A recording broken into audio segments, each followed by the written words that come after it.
Më shumë e lumtur të jem edhe një herë këtu. Nuk e di kur do e publikoj këtë video, por jam e sigurt që do jetë një moment shumë i këndshëm për të kthyer edhe për mua, sepse po e lexoj nga një ambient shumë i këndshëm. Jam praktikisht këtu. Por ju nuk do keni mundësi ta shihni të gjatë videos, sepse mua më duhet të vendos pak telefonin në një pozicion që të mund të qëndroj. Edhe të mundem të filmoj. Më duket se këtu do ta shihni. Yay! Që do thoja, duhet nismi një herë me qëndrimin mendor. Është mënyra e vetme se si mundet vërtet manifestoni gjërat që doni. Për duke parë nga mënyra se si mendja juaj mundet të qëndroj, domethënë fjala vjen pozitive në të gjitha momentet. Domethënë, e di që është shumë e vështirë që qëndrosh pozitiv në të gjitha momentet.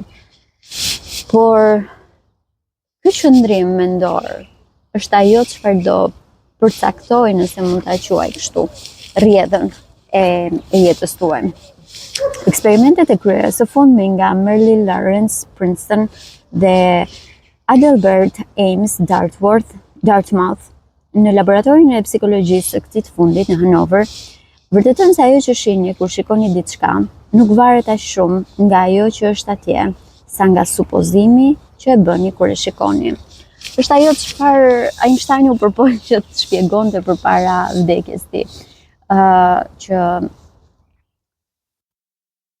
elektronet, protonet, neutronet kur janë rreth e rrotull bërthamës së atomit, nuk janë asnjëherë në vend, nuk janë statike, por është njësi re dhe ndoshta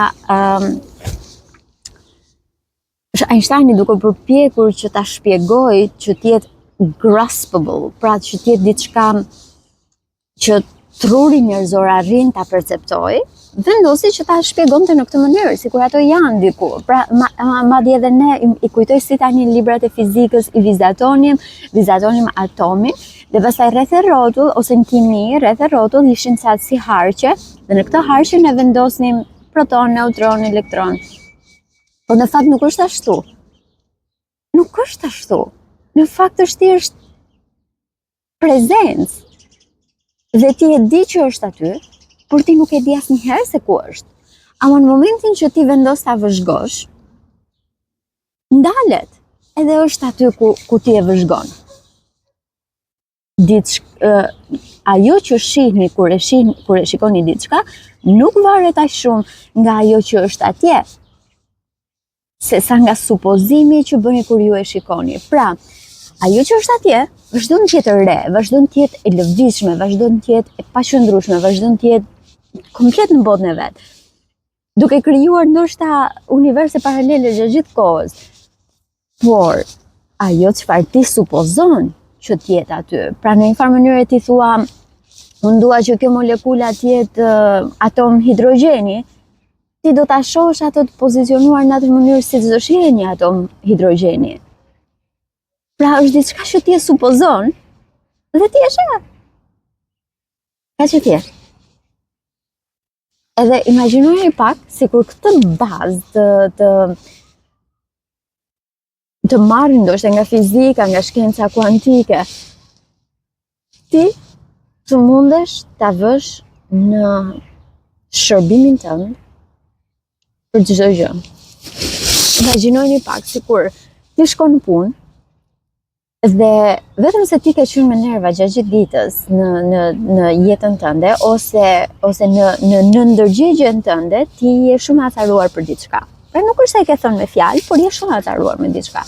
Dhe ti shkon në punë dhe gjëja e parë që ti sheh mund të jetë shefi, edhe gjëja e parë që ti e sheh të duket sikur me nerva, sepse në ndërgjegja jote është me nerva. Pra ti e supozon automatikisht që ai tjetri është me nerva, dhe ai fillon të ngërzorin. Çfarë do ndodhte nëse ti do ishe krejtësisht e qetë? Edhe çdo gjë që ti do shihe rreth e rrotull, do të ishte si kjo, si ky mëngjesi kaq i bukur dhe këto zogj të vegjël që më janë rrethuar tani, po më duket vetja si princesh me. Po jo si princesh, si princesh shumë vetëm gjatë kohës, por në sensin të qeni si një princesh Disney. Nga ato që zërë që afrohen, këndohen, oh, it's so cute.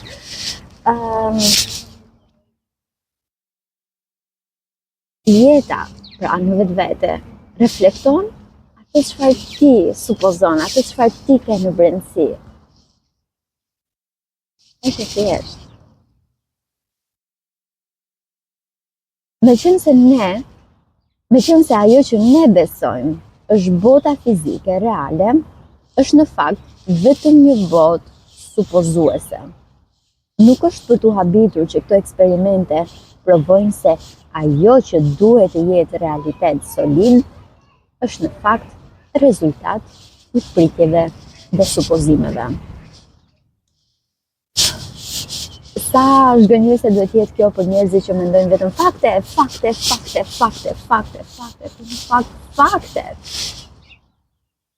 Ngrihen nga baza e supozimit. Supozimet tuaja e përcaktojnë jo vetëm atë që shihni, por edhe atë që bëni, sepse ato i rregullojnë të gjitha lëvizjet tuaja të nëndërgjegjshme dhe të ndërgjegjshme, dhe të pandërgjegjshme, domethënë dhe të nëndërgjegjshme dhe të ndërgjegjshme. Drejt përmbushjes së vetvetes, mbi një shekull më parë, kjo e vërtet u deklarua nga Emerson si më poshtë. Kemi një tjetër citat. Vujoni ta lexoj. Çfarë ka thënë Emerson?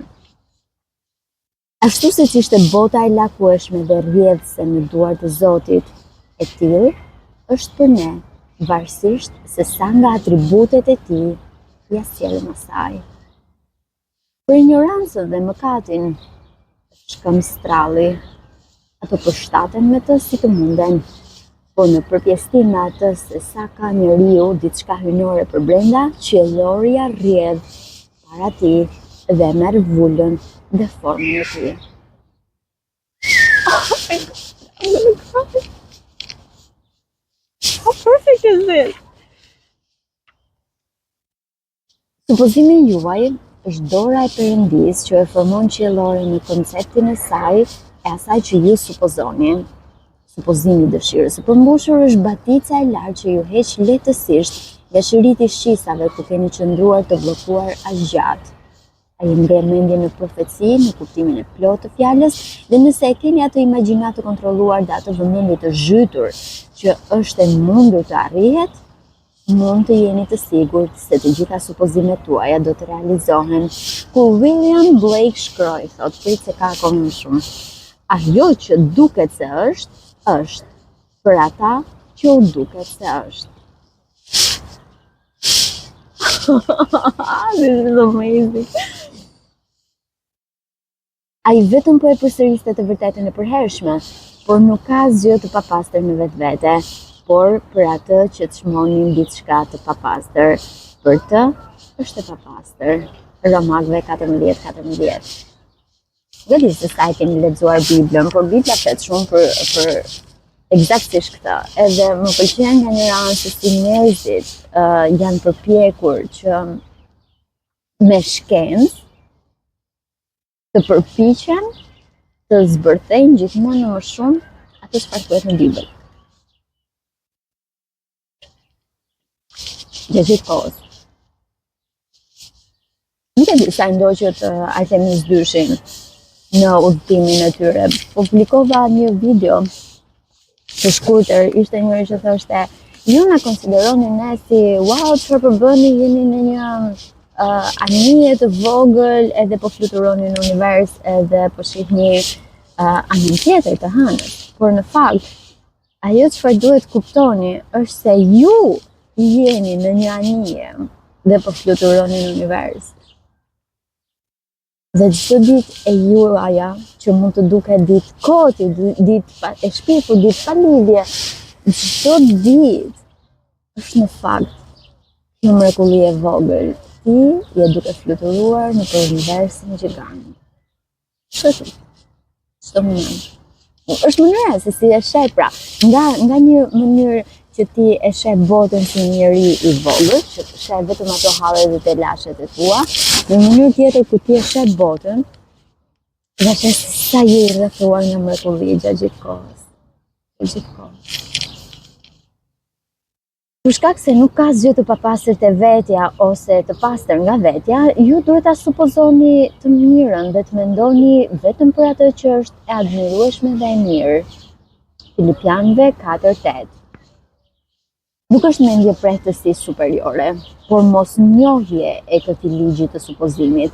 Nëse në madhështinë e njerëzve lexoni një vogëlsim me të cilën mund të jeni njohur ose në një situatë ose në rrethan lexoni një bindje të pafavorshme, marrëdhënia juaj e veçantë me tjetrin ndikon në supozimin tuaj në lidhje me atë dhe ju e bëni të shihni tek ai atë që shihni. Pra, ju e keni parë në fillim si një person si një natyrë negative, gjatë gjithë jetës nuk do mund të ta hiqni asnjëherë atë sepse është mënyra se si ju e shihni, por nëse ju vendosni që në një moment të caktuar të thoni, "Oh, prit pak, do përpiqem ta shoh në këtë mënyrë, do përpiqem ta shoh nga ana e mirë." Që nga ai moment keni ndryshuar mënyrën se si ju perceptoni jetën, mënyrën se si ju perceptoni njerëzit. Edhe kur ti ndryshon këtë, ke ndryshuar automatikisht njeriu tjetër. Sepse në momentin që ti ja jep hapësirë, ja jep the benefit of the doubt, i jep atë benefitin, atë hapësirën e dyshimit. Pra, ti thua, "Oh, po prit një sekondë, hajta vëmë në dyshim një herë që ky njeri është i keq. Hajta dyshojmë për një moment që ky njeri është në fakt i mirë." Që nga ky moment ti ke dhënë hapësirë personit tjetër për ta parë në një dritë tjetër. Dhe imagjinojeni pak sikur këtë gjë, këtë lloj filozofie, ta ndiqni me të gjitha gjërat që ndodhin në jetë. Në momentin që përballeni në një situatë edhe ndjeni sikur çdo gjë ka marrë fund, krejt papritur, vendosni dhe thoni, "Oh, po të jap atë benefitin e dyshimit, të jap atë hapësirën e dyshimit, që kjo situata ndoshta nuk është kaq e keqe. Situata ndoshta është e mirë, ndoshta ka ndodhur për të mirën time, ndoshta ka ndodhur për 2-3 arsye të tjera që unë mund të përfitoj. Ndoshta ka qenë mënyra se si universi lëvizi njerëz ngjarje situata rrethana për të arritur atje ku unë dua. Edhe pse për momentin mund mos e shoh përfundimin. Nga ky moment keni mundësi që të jepni vetes atë lirinë për ta parë çdo gjë në një dritë tjetër. Nëse mund të ndryshoni mendimin tuaj për tjetrin, atëherë ajo që besoni tani për të nuk mund të jetë absolutisht e vërtetë, por është vetëm relativisht e vërtetë. Teoria e relativitetit për cilën na ka folur edhe Einstein për shumë kohësh, por jam e sigurt që shumë prej nesh nuk kanë qenë vëmendshëm për të mësuar fizikën, që puna ime. Më pëlqen kjo tek vetja, se kam arritur ta ndryshoj këtë gjë. Nga një njeri që thoja e vrej fizikën, fizika shumë kot, fizika nuk ka vlen, fizika s'ka lidhje. E kam ndryshuar dhe jam ky njeriu që them, unë e kuptoj fizikën. Edhe e di, thjesht do doja që kisha pas dikush që të ma shpjegonte në këtë mënyrë siç ma shpjegojnë këto libra. Edhe unë do kisha qenë shumë herë më ndryshe. Por gjithsesi, unë i kam thënë vetes time që nëse ti je në kërkim të ndryshimit tek vetja, ti mundesh të arrish këtë. Nëse unë arrita të mësoj fizik në moshën 25 vjeç, jam sigurt që mundet të mësoni çdo gjë. Në vijim është një histori reale e rasti që ilustron se si funksionon ligji i supozimit. Deri tani kemi lexuar disa citate të cilat na vendosin në linjë me ato çfarë po përpiqem të mësoj në këtë rast. Dhe tani kemi edhe një rast konkret. Një ditë një kostumografe mi përshkroi vështirësitë e saj në punë që kishte me një producent të shuar teatror. Ai ishte bindur se ai e kritikonte dhe refuzonte pa të drejtë punën e saj më të mirë, dhe se shpesh ishte qëllimisht i vrazhd dhe i padrejtë me të. Me ta dëgjuar tregimin e saj, ja shpjegova se nëse ajo e konsideronte tjetrin të vrazhd, të padrejtë, ishte një shenjë sigurt se ajo vetë po e kërkonte këtë sjellje. Dhe se nuk kishte nevojë producenti për një qëndrim të ri. Por ajo, sa e bukur është kjo, më pëlqen shumë ky libër dhe dini pse? Sepse thotë, nëse ti vendos që ta shohësh tjetrin ndryshe, ti nuk do ndryshosh tjetrin. Imagjinoni pak se sa gra thonë burri më dhunon, burri më cilët keq ndaj meje, më ndodh kjo gjëja e keqe me bashkëshortin, më ndodh kjo gjëja e keqe, po në fakt je ti. Je ti ajo që e sheh këtë gjë të keqe. Imagjinoj sikur një moment ti ta ndryshosh këtë gjë. E di shumë gra do mu rrejnë tani, se do thonë, po ti se ke provuar, se që do thotë të vija i në shtëpi dhe të dhunoj dhe të tra. Jo, që është e vërtet, nuk e kam provuar, por çfarë të kushton ty që ta ndryshosh mendimin për të? Çfarë të pengon ty që në një moment të caktuar që ta thjesht të presësh, që ai të vinë në shtëpi edhe të trajtojë ty si princeshë që je? Çfarë të kushton? Do thua ti humb shpresën, që nga ky moment ti nuk po i jep më mundësi vetes tënde për ta pasur situatën me drejt tjetër. Që nga ky moment ti po ja mohon vetes tënde mundësinë për të pasur këtë gjë të mrekullueshme. Imagjinoni pak, unë e di domethënë se gjithë do thoni, jo po s'është ashtu, jo po është kështu. Kështu është sepse e di, e kuptoj, në sensin që askush nuk do të punoj në veten, askush nuk do. Se cili thotë, unë jam shumë mirë kështu siç jam, nuk më intereson fare, duhet më pranojnë kështu siç jam, edhe fakti që të tjerët nuk më pranojnë kështu siç jam, dhe sillen në atë mënyrë është faja tyre dhe jo imi. E di, do të duhet të bësh punën e vështirë, të ndryshosh veten tënde. Gjë askush se ka qenë. Po ndoshta vetja jote ka nevojë për ndryshim. Njeriu ka nevojë për ndryshim, njeriu ka nevojë për evolim gjatë gjithë kohës. Dhe më ndodhi një situatë shumë e çuditshme mbrëm. U flisja me një mikun tim dhe krejt papritur realisht mund të them që mori një rrjedhë të çuditshme biseda, gjë që s'më pëlqeu. Më duk fyese, më duk ofenduese. Pastaj tani po mendoj, ndoshta kjo ishte ajo që më duhej për të kuptuar se sa gabim kam bërë më përpara që mund të kem lejuar dikë që të bëj një shaka të tepruar ose të thotë një fjalë më shumë, por tani thjesht më ja lejoj më. E njëra më bë pak qefi, sepse isha unë ajo që e kisha në kontroll situatën, isha unë ajo që e mora në kontroll situatën, isha unë ajo që arrita të thoja deri këtu, sepse s'ka kuptim më. Edhe nuk kisha frikë të humbisja njerëz, njëra e harroj se sa e fuqishme jam. E mendoj që kjo ishte eksaktësisht ajo që më duhej. Ndoshta mund të rria këtu dhe të qurravitesha dhe të thoja që po çfarë më ndodhi mua, por jo, unë do marr mësimin. Edhe do të them, okay, kjo gjë ndodhi, unë duhet të ndryshoj. Unë duhet ta shoh edhe këtë situatë që u vendosja në siklet si një mundësi për të kuptuar se unë jam rritur. Se unë kam ndryshuar gjëra, se unë kam quantum jumped në një realitet tjetër, ku deri më përpara mund t'ja kemi lejuar vetes atë disrespect, atë lloj mungese respekti qoftë edhe për hir të shakas, ndërsa tani nuk ja lejoj më.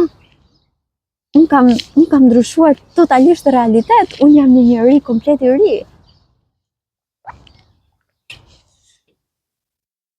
I thash se fuqia e këtij ligji të supozimit dhe zbatimit të tij praktik mund të zbuloj vetëm nëpërmjet përjetimit dhe se vetëm duke supozuar se situata ishte tashmë ajo që ajo donte të ishte, ajo mund të provonte se mund të sillte ndryshimin e dëshiruar. Kaq e thjesht. Punësi i saj thjesht po dëshmonte, duke i treguar asaj me sjelljen e tij se cili ishte koncepti i saj për të. I sugjerova se kishte shumë të ngjarë që ajo të mbante biseda me të në mendjen e saj të mbushura me kritika dhe akuza. Nuk kishte asnjë dyshim se ajo po debatonte mendërisht në producentin, sepse të tjerët e jehojnë vetëm atë situatë që ne ua përshpëritin shehurazim. Të tjerët pra pasqyrojnë vetëm atë situatë që ne e mendojmë gjatë gjithë kohës. Nëse ti je gjithë kohës duke menduar Më shosh më dënon, më shosh më rrej, më shosh nuk më trajton mirë, më shosh kështu, më shosh ashtu. Gjithmonë kjo gjë do të vi. Kjo gjë do të vi.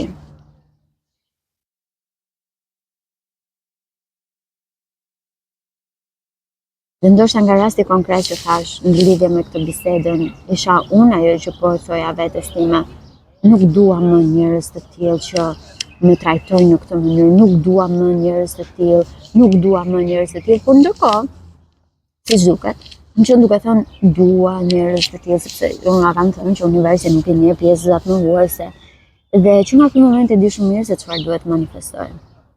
Unë dua njerëz që më trajtojnë si princeshë. Si princeshën që unë jam. E pyeta se a nuk ishte e vërtet që ajo fliste me të mendorisht dhe nëse po, si ishin ato biseda.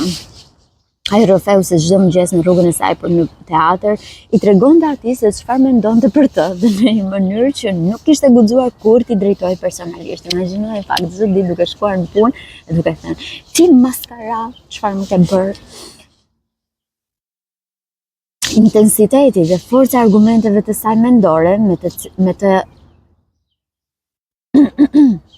intensiteti dhe forca e argumenteve të saj mendore me të e përcaktonte automatikisht sjelljen e tij ndaj saj. Ajo filloi të kuptojë se të gjithë ne bëjmë biseda mendore, por për fat të keq, në shumicën e rasteve këto biseda janë argumentuese. Ne na mbetet vetëm të vëzhgojmë kalimtarin në rrugë për ta vërtetuar këtë pohim. Se ka shumë njerëz janë të përfshirë mendërisht në biseda dhe pak njerëz duket se janë aty të lumtur për këtë. Por vetë intensiteti i ndjenjes së tyre duhet i çojë ata shpejt në incidentin e pakëndshëm që ata vetë kanë krijuar mendërisht dhe për këtë arsye tani duhet ta përjetojnë. Kur e kuptoi se çfarë po bënte, pranoi ta ndryshonte qëndrimin e saj e ta jetonte këtë ligj me besnikëri, duke supozuar se puna e saj ishte shumë e kënaqshme dhe se marrëdhënia e saj me producentin ishte shumë e lumtur. Për ta bërë këtë, ajo ra dakord që para se të flinte gjumë natën në rrugën e saj për në punë dhe në intervalet e tjera gjatë ditës, pra se unë kam thënë mënyra më e mirë për të manifestuar nuk është në momentin që ti ulesh dhe shkruan në ditarin tënd. Ti mund të manifestosh shumë herë më shpejt. Në momentin kur ti je thjesht duke pritur autobusin. Për ta bërë këtë, ajo ra dakord para se të flinte gjumë natën në rrugën e saj për në punë, intervalet e tjera. Gjatë ditës ai imagjinonte se si e kishte përgëzuar për dizajnet e saj të shkëlqyera dhe se ajo nga ana tjetër kishte falendëruar atë për lavdërimin dhe mirësinë e tij. Për kënaqësinë e saj të madhe, ajo shpejt e zbuloi vetë se qëndrimi i saj ishte shkaku i gjithçka që i ndodhte. Sjellja e punëdhënësit të saj u përmbys mrekullisht, qëndrimi i tij duke i jehuar siç kishte bërë gjithmonë atë që ajo kishte supozuar. Tani pasqyronte konceptin e saj për të ndryshuar për të. Ajo, të cilën e bëri gjëja që bëri ajo, ishte përdorimi i fuqisë së imagjinatës së saj. Supozimi i saj vazhdueshëm ndikoi në sjelljen e tij dhe përcaktoi qëndrimin e tij ndaj saj. Me pasaportën e dëshirës në krahët e një imagjinate të kontrolluar, ajo udhëtoi në të ardhmen e përjetimit të saj të paracaktuar. Kjo ishte shumë e bukur. Me pasaportën e dëshirës në krahët e një imagjinate të kontrolluar, ajo udhëtoi në të ardhmen e përjetimit të saj të paracaktuar. Kështu, ne shohim se nuk janë faktet, por pikërisht ajo që krijoj në imagjinatën tonë është ajo që na formëson jetën, sepse shumica e konflikteve të ditës janë për shkak të mungesës së një imagjinate të vogël për ta nxjerrë traumë nga syri jon. Pikërisht, njerëzit e saktë me mendje që interpretojnë fjalë për fjalë jetojnë në botë fiktive. Ashtu si kjo stiliste me imagjinatën e saj të kontrolluar e filloi ndryshimin subtle, e filloi thjesht fare, pikërisht në mendjen e saj të punëdhënësit të saj. Po ashtu, edhe ne me kontrollin e imagjinatës sonë dhe ndjenjen e drejtuar me mençuri, mund të zgjidhim problemet tona me intensitetin e imagjinatës dhe ndjenjes së saj. Stilistja e hodhi një lloj magjepsje në mendjen e producentit të saj dhe bëri atë të mendonte se lavdërimi i tij bujar e kishte zanafillën prej tij. Shpesh mendimet tona më të përpunuara dhe origjinale përcaktohen nga dikush tjetër. Ne nuk mund të jemi kurrë të sigurt se nuk ishte një grua që shkelte në shtypsin e verës, ajo që e filloi atë ndryshim të thjesht në mendjen e burrave ose që pasioni nuk filloi në mendjen e një djali bari, duke i shkrepur syrin për një çast para se të vraponte rrugës së vet, thot William Butler Yeats. Si duket ka shkëputur edhe një pjesë tjetër nga ndonjë libër, kam përshtypjen, sepse në atë kohë kur është shkruar ky, me siguri ka qenë më shumë libra. Jam e sigurt që nuk ka pasur TED Talks, paktën. Është kjo mënyra pra. E di çfarë? Unë ka manifestuar diçka dhe e di shumë mirë që arsyeja pse unë nuk arri dot ta manifestoj tërë frutat e jetën time është për shkak se unë mendoj në këtë mënyrë. Pra mendoj siç nuk duhet të mendoja. Bëhet fjalë për të manifestuar një djalë nga Vlora. Nuk e di pse unë jam shumë e fiksuar me këtë qytet, edhe mendoj që mund të kisha manifestuar një djalë shumë të mirë nga Vlora. Edhe arsyeja është që sa herë unë kam kontakt me një djalë nga Vlora, direkt, automatikisht, mendimi im i parë është unë e di, ai më flet mua sepse s'ka fare interes ndaj meja. Why would you do that? Domethënë, është ai momenti kur i them vetes tim, po ti pse duhet ta mendosh këtë gjë? Edhe thjesht fakti që unë e mendoj këtë gjë automatikisht. E di që më ndalon domethënë për ta manifestuar tërësisht atë llojin e dashurisë që unë mendoj se meritoj. Por do përpiqem ta ndryshoj këtë gjë. Do përpiqem ta ndryshoj që tani. Jeni dëshmitar të një rrugtimi të jashtëzakonshëm manifestimi, miqtë mi. Jeni dëshmitar të një rrugtimi të jashtëzakonshëm. Unë do doja në fakt që edhe një grua tjetër, kushdo që të jetë, të bashkojë në këtë rrugtim të manifestimit me mua, edhe nëse ka një situatë me cilën përballet me bashortin e saj ku ai e dhunon ose e trajton keq, të fillonte të mendonte ndryshe, të fillonte të mendonte që bashorti i saj sheh vetëm atë dhe asnjëri tjetër. E sheh atë si perëndeshën, si gruan që i ka dhënë fëmijët që i do kaq shumë. E sheh atë si krijuesen e shtëpisë, aty ku është thjesht një ndërtesë, krijuesen e harmonisë familjare. Domethënë dua vërtet që t'ia jap mundësinë vetes për të bërë një eksperiment. A jeni të hapur për të bërë një eksperiment? Është vërtet shumë interesante nëse do mund të i lejoni vetes të bëni një eksperiment.